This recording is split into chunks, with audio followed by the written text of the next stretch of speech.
할렐루야. 네, 여러분들에게 주님의 은혜로 크신 은혜와 또 한 주간도 주님께서 주신 능력이 함께 하시기를 축원합니다. 한 달 남았습니다. 2025년 빠르죠. 엄청나게 빠릅니다. 올해는 작년만큼 그렇게 춥지도 않은 것 같고 눈도 안 오는 것 같은데 1년이 갔어요.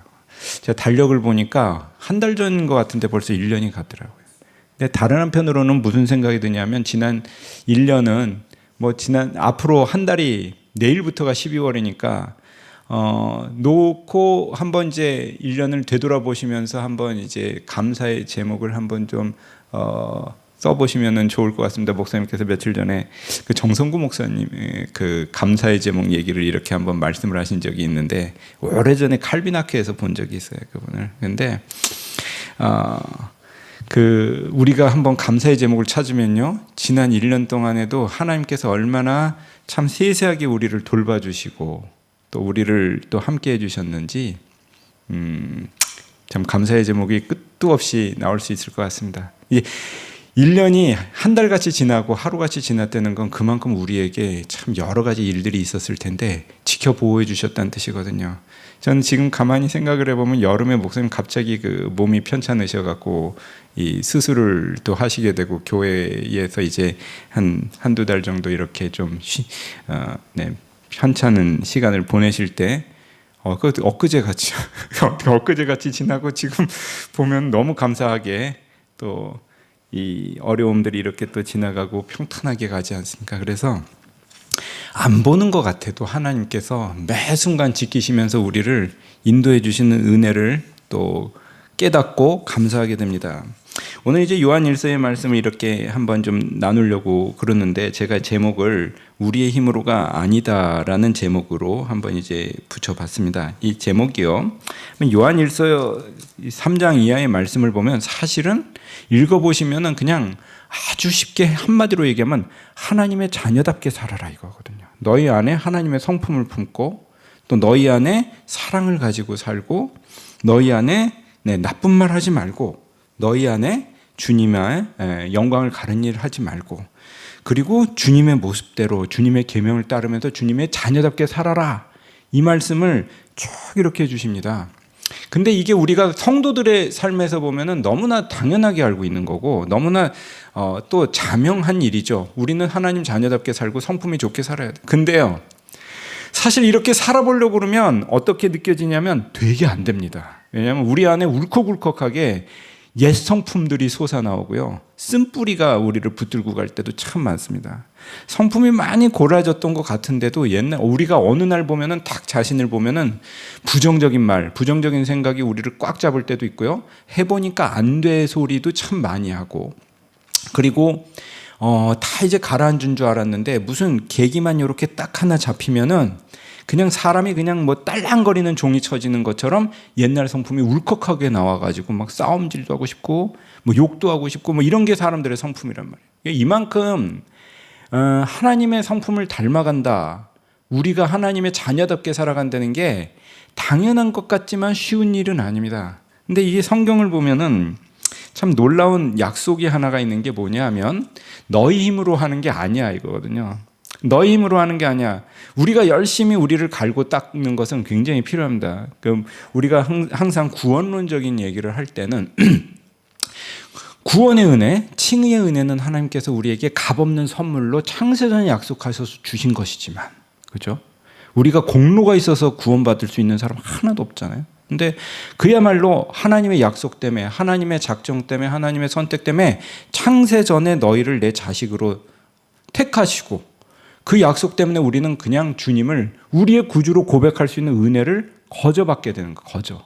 근데 은혜는 거저 주셨지만 그 다음에는 우리에게 평생에 걸쳐서 하나님께서 원하시는 게 있다는 거. 원하신 게, 난 너희를 자녀로 삼아줬으니 너희가 내 자녀답게 좀 살아가라, 내 자녀다운 성품으로 만들어가라 이거예요. 그것을 우리가 보통 앞에 것을 좀 보통 고전적인 용어로 칭의의 은혜라고 그러고 뒤에 것을 보통 성화의 은혜라고 얘기하죠. 성화의 은혜는, 성화의 은혜조차도 우리의 노력으로만 되는 게 아닙니다. 하나님께서 우리를 거듭나게 하시고 우리의 성품을 바꾸시고 우리는 도저히 열매를 맺을 수 없는 잡나무가 되고 그 다음에 썩은 줄기같이 됐던 것이 이 마른 가지가 주님의 은혜로 다시 살아나고 다시 생명을 얻으면서 우리가 열매를 맺을 수 있는 은혜로 바뀌어 나가신다. 이게 우리에게 성품이 변하고 가능성이 변하고 우리의 모든 존재가 변했다라는 것을 하나님께서 우리에게 선포해 주시는 것입니다. 그래서 3장 1절에 보면 사실 그런 거잖아요. 보라, 아버지께서 어떠한 사랑을 우리에게 베푸사 아버지의 자녀라 일컬음을 받게 하셨는가. 우리가 그러하도다. 그러므로 세상이 우리를 알지 못하면 그를 알지 못함이라. 무슨 말씀입니까? 하나님이 너희를 먼저 사랑하셨다. 너희는 세상에서 그저 왔다 그저 가는 그런 사람이 아니라 하나님의 자녀로 하나님이 택하신 백성이란 말이에요. 그러면 이제 우리는 하나님의 자녀답게 살 수 있는 능력을 얻게 됐어요. 근데 이렇게 말씀드리면 뭐하는데 하나님이 우리의 평생의 후견인이 되십니다. 후견인이라는 게 뭡니까? 눈에 당장 보이진 않는데 뒤에서 항상 기도하고 서포트하고 지원해 주시고 넘어질 것 같으면은 일으켜 주시고 때로는 우리가 넘어지도록 두십니다. 왜? 우리 힘으로 일어나야 되니까. 아기가 어렸을 때 걸음마 할 때 걸음마를 한참 지켜보잖아요. 그럼 이제 일부러 넘어질 때 안 일으켜 주고 그냥 둘 때가 있습니다. 왜? 그래야 자기 힘으로 일어나니까. 자기 근육이 붙어. 그런데 이렇게 해서 아이가 자기 힘으로 엄마한테 밥도 먹고 죽도 먹고 그 다음에 자기 힘으로 이제 살고 일어서고 그 다음에 걷고 뛰고 그렇게 막 움직이기 시작할 때 애 키워보신 분들은 다 그러시면 아시겠지만은 감동이 있잖아요. 아, 요 놈이 드디어 말도 하고 뛰어다닌다. 그렇게 이렇게 자기 힘으로 다니게 하는데 부모 마음이 어디가 있냐면 얘가 우물가에 가든 뭐 이제 조금 커서 유치원이나 어린이집을 보내든 학교에 보내든 머릿속이 항상 거기가 있는 거예요. 요거 사고 안 칠까. 그런데 그냥 내버려 두죠. 자기가 사는 것 같이. 그런데 어쩔 때 정말 어려움이 있거나 위험한 일이 있거나 돌봐줘야 될 때는 득달같이 달려갑니다. 이게 사실은 부모의 마음이죠. 하나님께서 우리를 세상에 내놓으실 때 그냥 내놓으시지 않고 어떻게 하신다고? 약속을 주셨어요. 항상 내가 너희와 함께 할 것이다. 이걸 요한복음에서는 무슨 단어로 주셨냐면 보혜사란 단어를 주셨어요. 보혜사, 성령께서 너희와 항상 함께 하실 것이다. 보혜사가 무슨 뜻이라고 그랬어요? 파라클레토스라는 보혜사. 옆에 같이 다니시면서 급하시면 할 말도 주시고 급하시면 보호도 해주시고 급하시면 변호도 해주시고 하나님께서는 우리에게 항상 함께 하시며 우리를 지켜주시는 은혜로 인도하십니다. 이것이 성령의 은혜죠. 그리고 우리에게 뭐라고 말씀을 하셨습니까? 너희가 기도를 할 이 말이 막혀도 로마서 8장 26절에서 28절까지 굉장히 유명한 말씀을 주시죠. 26절에 안 찾으셔도 됩니다. 이와 같이 성령도 우리의 연약함을 도우시나니 우리는 마땅히 기도할 바를 알지 못하나 오직 성령이 말할 수 없는 탄식으로 우리를 위하여 친히 간구하시느니라. 우리는 기도를 못하는데 우리가 기도가 막히는데 하나님께서 우리를 위해서 대신 기도도 해주신다는. 세상에 이런 법이 어디 있습니까? 네. 세상에 대신 기도도 해주시고 세상에 대신 싸워도 주시고 사실은 전에 말씀드렸던 것처럼 엘리사가 눈 뜨고 딱 일어나니까는 자기를 잡으러 온 군대가 이제 사방에 싹 둘러쌌을 때 사환이 쫓아와서 큰일 났어요. 우리 다 죽게 생겼어요. 그랬더니 눈 비비고 일어나서 엘리사가 뭐라 그랬습니까? 너 눈이 가려워졌다. 산 뒤를 봐라. 그들을 둘러싸고 있는 하늘의 군대가 더 창창하게 우리를 지키고 있다. 이 얘기를 하고 눈을 딱 보니까 가려워졌던 눈이 이제 벗겨지면서 하나님의 군대가 우리를 그 뒤에서 지키고 있는 환상을 보게 됩니다. 이게 우리를 그냥 두시는 것 같지만 하나님께서는 한순간도 우리를 그냥 두시지 않고 인도하시는 것이죠. 이게 사실은 우리에게 주신 구원의 은혜라는 거예요. 구원의 은혜는 우리에게 값없이 주시는 우리 보통 예정론을 통해서 그걸 배우지 않습니까? 하나님께서 창세전에 우리를 위해서 자녀로 작정하시고 선택하셨다. 그런데 그냥 삶을 사는데도 그냥 두시는 게 아니라 우리를 끊임없이 성화의 길로 가도록 만들어 주시는데 그 성화의 길을 그냥 가도록 만드시는 게 아니라 성령 안에서 우리가 거듭나면서 변화되도록 우리를 끊임없이 도와주시고 이끌어주시는. 하나님께서 우리를 해주시는 것은 정말 도와주시는 후견인 역할. 후견인이라고 얘기하기도 참 단어가 좀 모호한데 그냥 값없이 주시는 것입니다. 그런 은혜로 우리를 인도해 주셔서 근데 이제 중요한 게 뭐냐면 그렇게 해주시는데 하나님께서 우리에게 원하시는 게 있잖아요. 뭘 원하실까? 하나님의 자녀로 우리를 택하여 주셨으니 하나님의 자녀답게 살아가고 하나님의 자녀답게 닮아가도록 우리를 원하시는 것이죠. 그게 사실 요한일서 3장 이하의 쭉 말씀입니다. 너희가 이렇게 살아라, 이렇게 살아라, 범죄하지 마라. 왜? 너희가 하나님의 자녀들이니까. 앞부분에서 이렇게 쭉 보면 사랑해라. 우리의 힘으로 사랑이 나옵니까? 울컥울컥 하는데. 그런데 사랑하도록 만들어주신다. 왜? 너희는 하나님의 자녀니까. 자녀들아 7절 이하에 보면은 범죄하지 마라. 근데 범죄하는 자는 마귀로부터 난 자니, 마귀에게 속한 자니, 하나님의 아들이 나타나는 것은 그런 일이 아니다. 그럼 우리가 사실은 죄를 짓기 싫어도요, 우리의 성정은 참 죄 짓기 좋아합니다. 넘어지기 좋아해요. 그럼 너희가 죄를 짓지 않을 수 있는 것도 누구의 은혜 때문이다? 하나님의 자녀됨이. 너희들 하나님께로부터 난 자마다 죄를 짓지 아니하노니 이는 하나님의 씨가 그의 속에 거함이요 그도 범죄하지 못하는 것은 하나님께로 났습니다. 그리고 또 사랑하라. 가인같이 하지 마라. 13절 이하의 말씀에는 세상이 너희를 미워하여도 이상하게 여기지 마라. 왜? 너희는 하나님의 것이니까. 또 밑에 말씀은 너희가 그렇게 할 수 있는 것은 너희의 힘으로 하는 게 아니라 예수 그리스도께서 너희를 위하여 목숨을 버리시고 다시 사심으로 너희를 어떻게 하셨다? 너희를 값없이 속량하시고 사셨다. 이거. 우리는 하나님의 것이고 세상의 것이 아니다. 이 얘기를 다시 선포합니다. 그리고 18절 이하의 말씀은 다시 하나님의 자녀답게 살아라는 것을 다시 말씀하시는데 이 결국 모든 것을 묶어서 하나님께서 우리에게 원하시는 것은 하나님의 자녀답게 만들어져 가는 거예요. 요거를 전에도 종종 말씀드렸지만 칼빈은 한 단어로 그리스도와 합함이라는 게 연합이라는 단어를 써요. 하나님과 연합한다. 연합이라는 단어가 하나님을 끊임없이 알아가고 하나님을 닮아가고 그 안에 거하고 그 안에서 열매를 맺는 삶을 살아가는 것이 우리의 모습이다라고.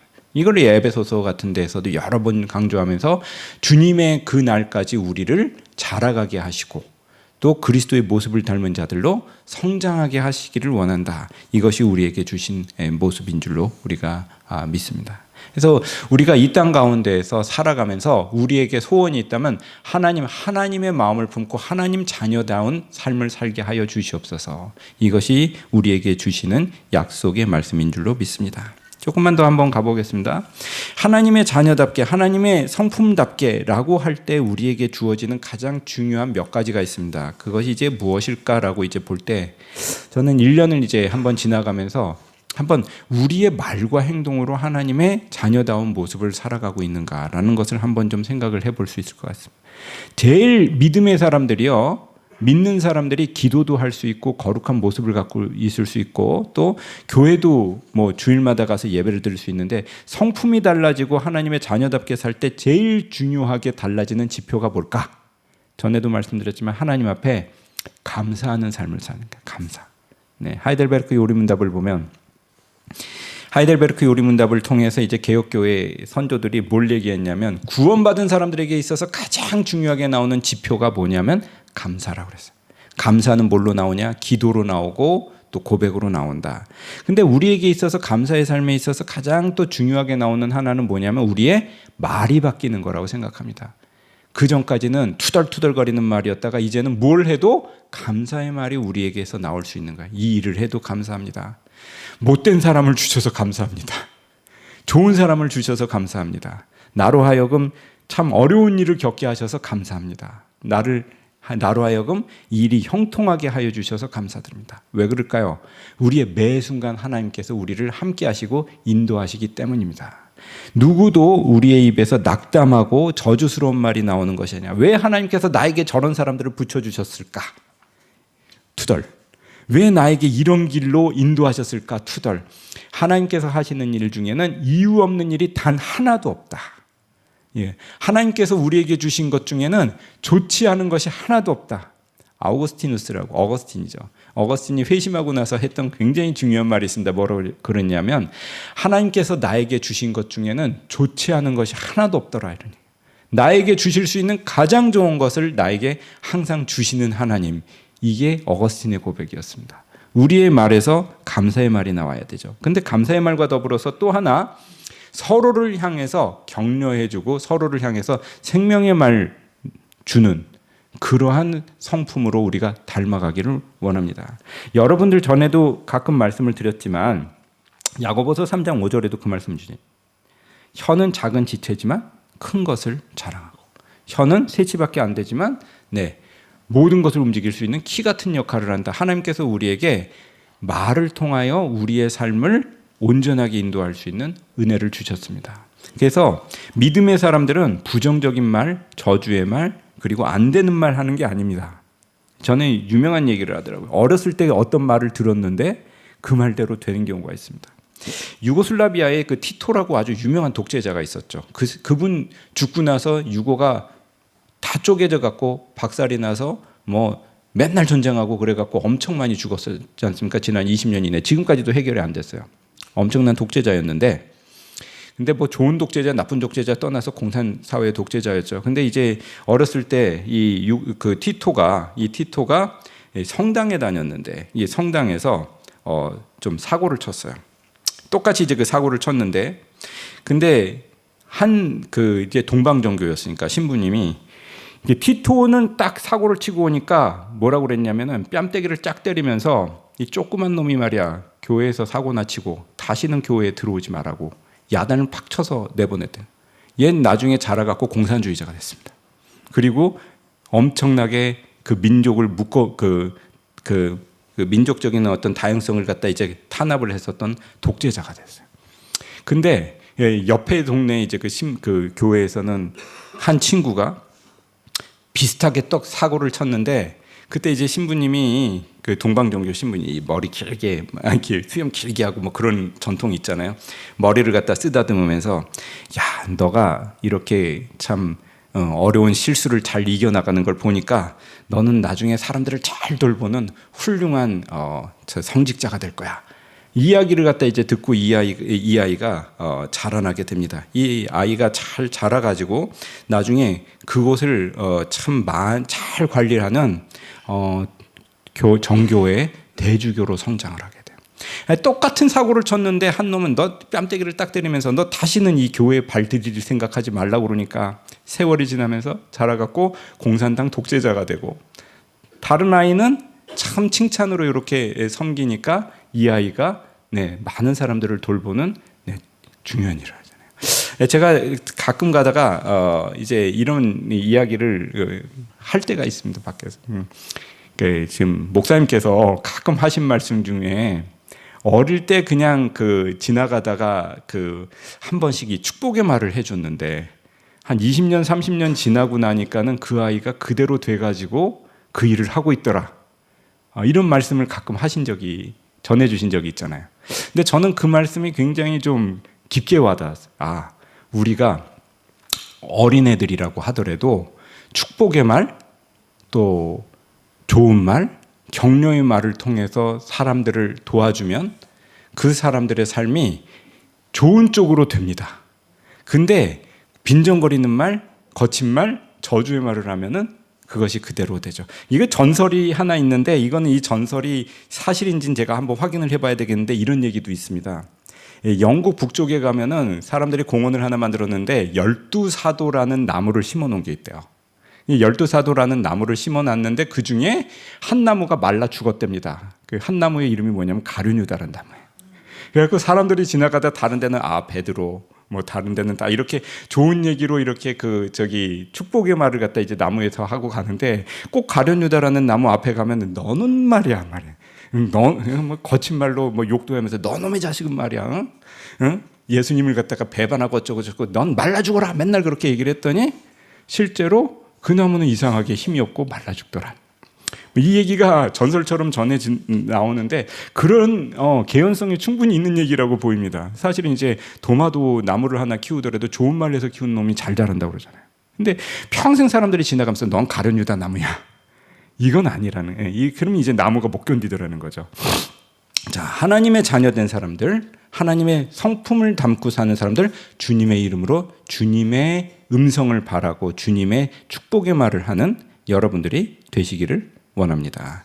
다른 하나는 주님의 자녀답게 사는 것은 무엇을 갖다가 이제 사는 사람들인가, 어떻게 이제 사는 사람들인가? 하나님을 바라보고 하나님을 닮아가는 사람들이라는 거죠. 자, 하나님을 닮아가려면 어떻게 합니까? 우리가 하나님을 닮아가는 가장 중요한 길은 날마다 말씀을 묵상하고 기도 가운데 하나님을 닮아가는 것입니다. 우리 어렸을 때 중학교에는, 요즘 중학교에는 그 얘기 없는 것 같은데, 큰바위 얼굴이라는 그 나사니엘 호손의 작품이 있었습니다.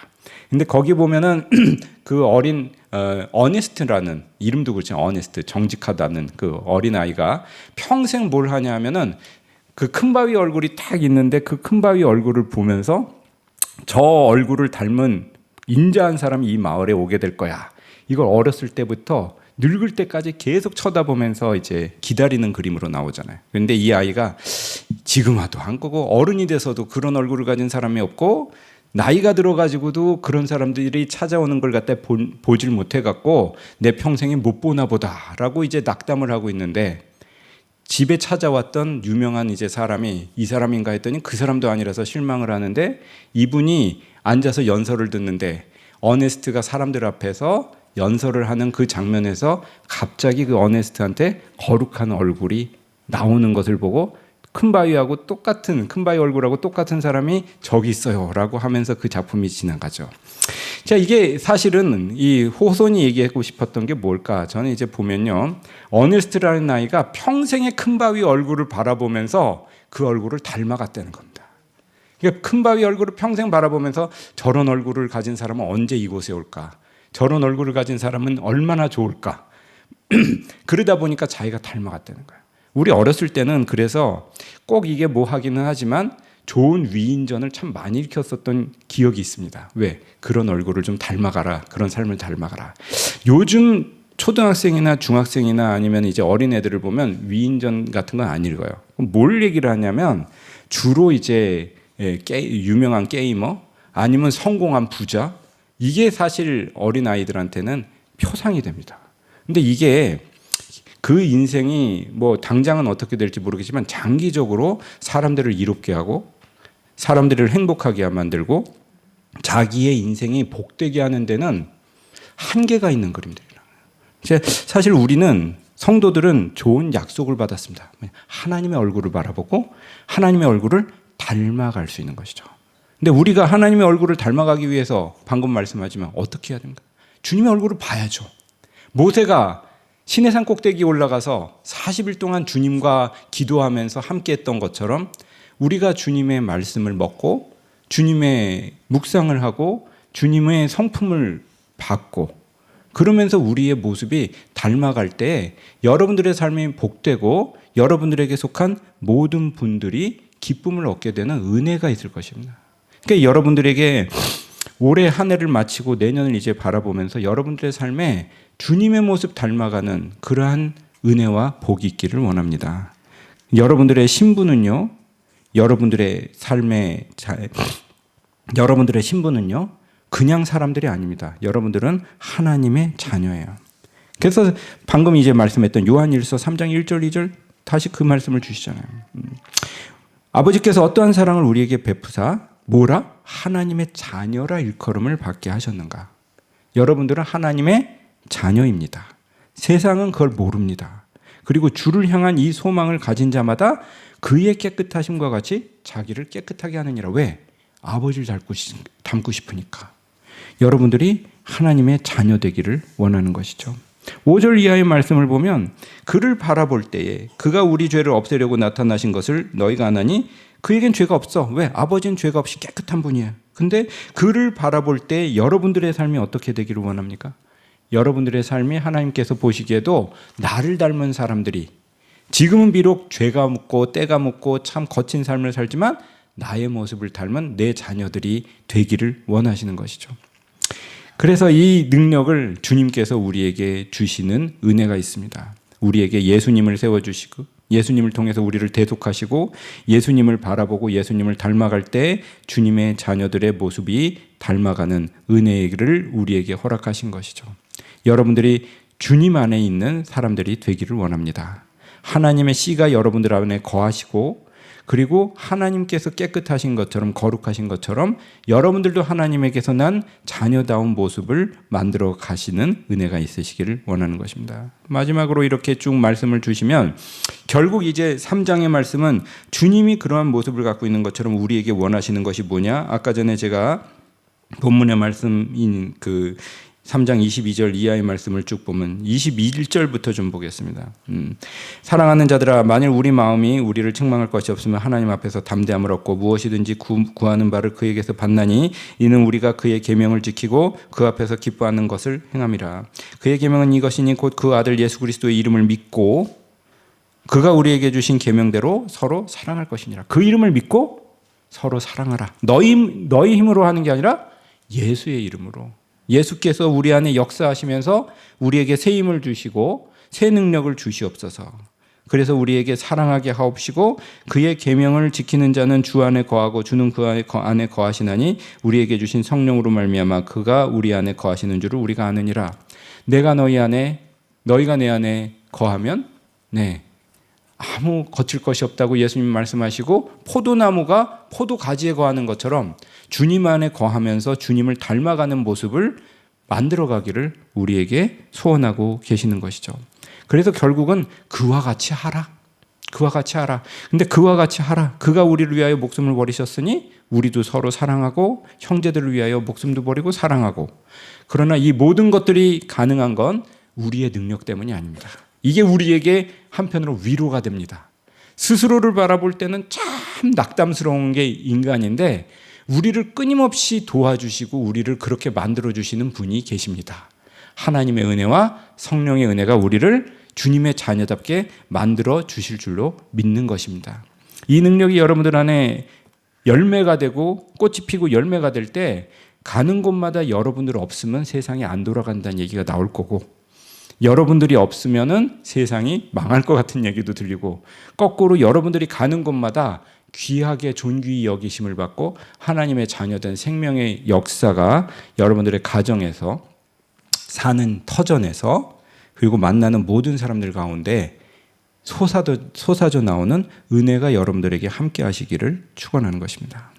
결론적으로 주님을 닮은 사람, 주님 안에서 세워져 가는 사람, 서로를 격려하면서 옳은 삶을 만들어가는 하나님께 칭찬받는 귀한 사람들이 되도록 주님의 인도하심에 여러분들을 내어드리는 귀한 날들이 이어지기를 주님의 이름으로 축원합니다. 기도드립니다.